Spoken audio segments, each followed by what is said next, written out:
그리고 이제 이 향로 얘기는 조금 이제 적고 이제 그 뒤에 사리감이 또 출토가 됐지 않습니까? 그때 상황은 좀 어땠습니까? 네. 원래 그 사리감 나온 것도 앞에가 이게 딱 그 관하는, 왜냐면 거기는 직접 내가 토층을 봤어요. 그래서 이 사리감이 딱 붙어 있는 거예요. 그러니까 사리감을 놓고 흙을 메꿨는지는 모르겠지만 사리감 자체가 토층에 딱 붙어 있어.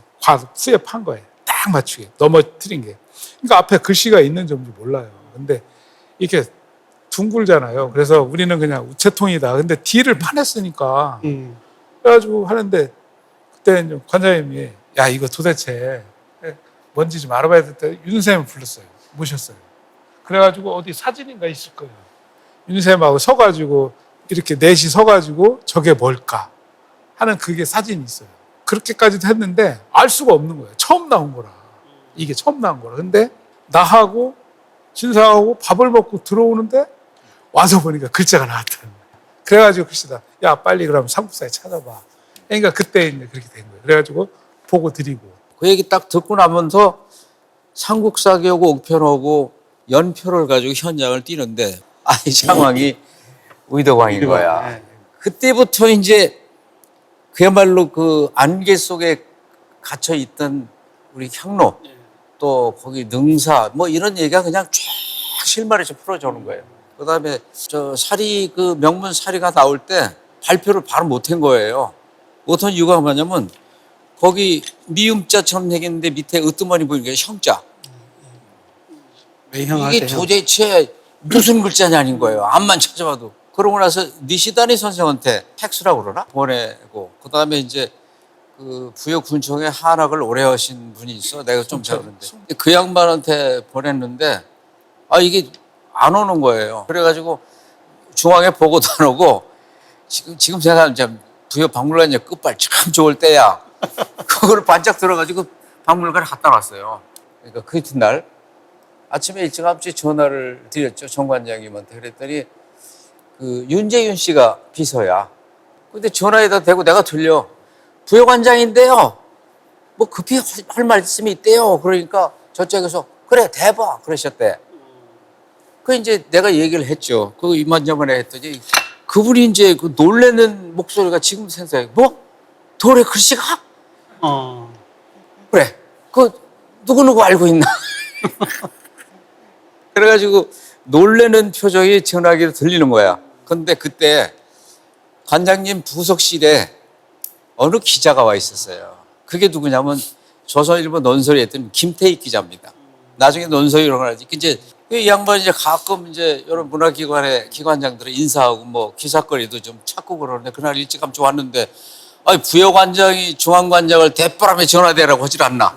그렇잖아? 끝나고 나서 이제 전화를 해달라고 해야 되는데 빨리 바꾸라고 하니까 그래가지고 하는데 뭐 돌에 글씨가 있고 하니까 나와가지고 신영준이 보냈다고 하더라고.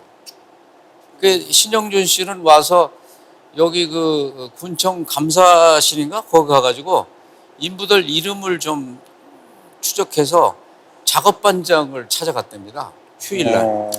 그 양반을 찾아갔는데 이 양반이 우리가 한 얘기 다 들은 거예요. 이게 뭐 사리가 어쩌다 그래가지고. 그랬는데 나중에 창황이란 거는 우리 한병장 관장님이 슬쩍 주었어. 그러니까 이제 이게 뭐 조선일보에 뭐 톱으로 떨어졌죠. 월요일인가? 조선일보예요. 그래가지고 아침에 출근하려고 막 준비를 하는데 그때 서울서 연락이 왔어요. 보도를 하라고. 근데 글자를 모르는데 어떻게 이거를 언론에 공개하냐고. 그래가지고 먼땐 공주 이런 식으로 이렇게 해서 그냥 모르는 거 모른다고 하려고 그랬는데 아침에 그 미시나이 선생한테 팩스가 온 거예요. 그게 형님하고 할 때 형자다. 그러니까 그냥 즉각적으로 머리가 돌아가는 거야. 이게 공주의 서열을 얘기하는 거구나. 그러고 나니까 좀 있으니까 이윤옥 시참 감사실장하던 양반. 그 양반이 부에서 한문이 최고였거든. 그분이 전화가 왔어요. 신관장, 그게 형님하고 할 때 형자예요. 그래서 확실하네. 즉시 해가지고 해서 붙여서 발표를 했죠. 그랬는데 이제 우리가 조선일보에 따로 뭘 준 것처럼 해가지고 오해를 많이 받았는데 아까 그 형자 관련해서 제 후배가 이 책을 하나 소개를 시켜줬어요. 비별자 신편이라고. 내가 그때 이 책을 샀어요. 비별자 신편을 샀는데 거기에 딱 나오는 거예요. 이게 제나르 때 중국 북제 시기에 쓰던 이게 비별자. 중국에서도 비별자. 그 쓴 예가 별로 없어요. 두 개밖에 세 개인가 없어요. 있어요. 세 개. 내가 거기 내가 이렇게 줄도 걸어서 내가 그래서 그때 그 책을 산 건데, 그래서 비별자 심판해 보면은 분명히 형자로 나와요. 형자의 고어체로. 중국에서도 굉장히 안 쓰는 글자인데 이게 한국에서 말해 백제에서 나오니까 이게 대단한 거지. 예. 그 형공주나 상공주, 장공주 똑같은 뜻이에요. 이게 뭐 공주 중에서 제일 맏공주. 그를 황제로 중국에서는 황제 밑에 제후로 치거든요. 그런데 우리는 그거 장공주를 못 쓰고 이미 성왕 시대에 장공주라고 쓰는 사람이 있었는지 몰라요. 성왕의 여형제 중에서 어느 분이.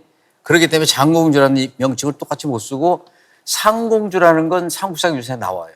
아, 그래요? 그다음에 형공주라는 건 여기 처음 나오는 건데 이 형자라고 쓰는 것이 고구려 관제입니다. 형자. 대대형이라든지 뭐 이런 식으로 해서 이 부족 시족 정제도의 관제거든요. 그래서 이 저 백제 희화 중에 보면은 이 인장화가 있죠. 인장화는 그 제작자, 제작 연도, 사용처 뭐 이런 게 적혀 있는데 이 형사라고 돼 있거든. 형사 사자 기화는 여기저기 많이 나와요. 이거는 분명히 제작자인 것 같아. 그리고 형은 뭐냐면요. 이거 요즘 바로 발주처야. 그런데 형자만 쓰고서도 백제에서 통용된 사람이 누구냐? 바로 성왕의 맏따님이에요. 그러니까 서열상으로는 성왕의 그 형제가 자제족에 제일 높죠. 물론 왕은 아니지만.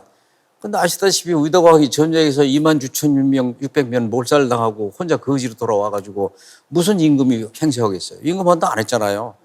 그리고 조정 대신들이 굉장히 빈정거리고 그랬는데 그러다 보니까 말만 임금이지 임금 아닌 거예요. 그래서 이런 엄청난 사찰을 만들고 국찰을 만드는데 불구하고 거기에 창왕이 했다 하는 창왕 이래는 주어가 안 나오잖아. 창왕 때 형공주가 이렇게 나온 거 아니에요. 그러면 백제에서 형공주라고 형자만 써도 성어는 대단한 실력자. 그게 누구냐면 성왕의 따님인 거예요. 근데 내가 똑똑해서 그런 게 아니라 30년 동안을 하루도 이 향로가 머리에서 나가본 적이 없어. 뭔 생각이라도. 그 논문 한 편 쓰셔야 되겠네.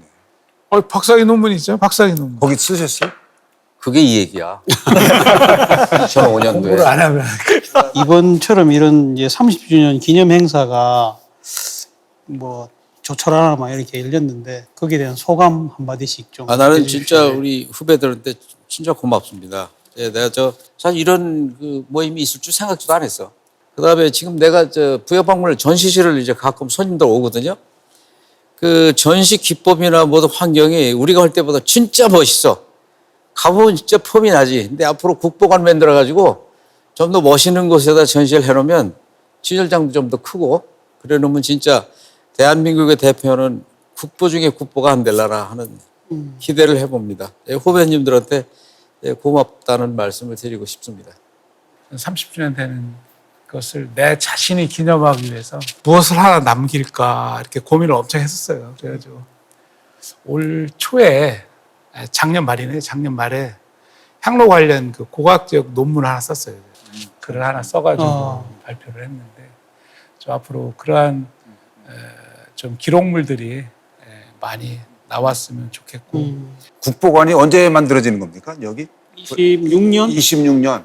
부여박물관의 중심으로 해서 무슨 향로 연구회라든가 이게 그래서 다른 분들도 연구자들도 있고 뭐 하지만은 그래도 그 중심은 역시 국립부여박물관이 돼야 되지 않겠습니까? 그래서 기본은 연구인 것 같아요. 뭐든지 그지? 예. 그래서 그것이 계속적으로 좀 이어지면 좋겠습니다. 얼마 전에 제가 작은 서점인데 독립서점인데 갔다가 향로를 소개하는 작은 책자하고 문화상품하고 이런 것들이 꽤 많이 만들어져서 이렇게 이제 판매가 되고 있는 걸 봤었습니다. 그걸 보면서 이게 되게 반갑기도 하고 향로가 우리 전문가들이나 박물관 내에서뿐만이 아니고 밖에서도 굉장히 좀 사람들한테 많이 알려지고 좀 친숙하고 존재가 됐으면 좋겠다는 생각을 많이 했었거든요. 그래서 말씀하셨지만 국보관 짓고 새로 이제 소개되는 이 계기로 해서 이제 새로운 도약의 계기가 됐으면 좋겠고 가끔가다 이런 생각이 들어요. 아직 숙제가 덜 끝난 게 아닐까. 예를 들자면 이게 원찰이라면 절에서 가장 중요한 거는 불상이잖아요. 광배는 있는데 불상은 없단 말이죠. 그 다음에 사리감이 이렇게 넘어진 상태에서 아무것도 뚜껑도 없는 상태에서 그럼 사리는 어디로 갔을까? 이 불상과 이 사리가 그 뒤에 어떻게 됐을까? 그 행방을 추적하는 숙제가 남아있는 게 아닐까? 그런 노력들을 좀 해야 되지 않을까? 예, 뭐 어쨌든 오늘 이런저런 얘기들을 나누면서 사실은 잘못 알려졌던 부분 같은 것도 사실 좀 바로 잡을 수도 있었고 또 모르던 부분들도 새롭게 좀 알 수 있었던 것 같습니다. 그래서 더군다나 이런 자리가 이제 거의 이제 30년 만에 처음으로 이루어진 것 같은데 40주년 때는 또 어떤 행사를 준비해야 될지는 뭐 상상을 할 수 없지만 어쨌든 국보관의 든든한 기초를 오늘 뭐 몇 시간 동안 얘기하면서 기초를 다진 것 같습니다. 그런 의미에서 오늘 이런 얘기가 굉장히 의미가 있었던 것 같습니다. 네.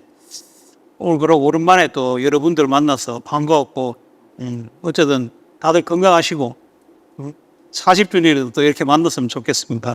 오늘 대담 마치겠습니다. 고생하셨습니다.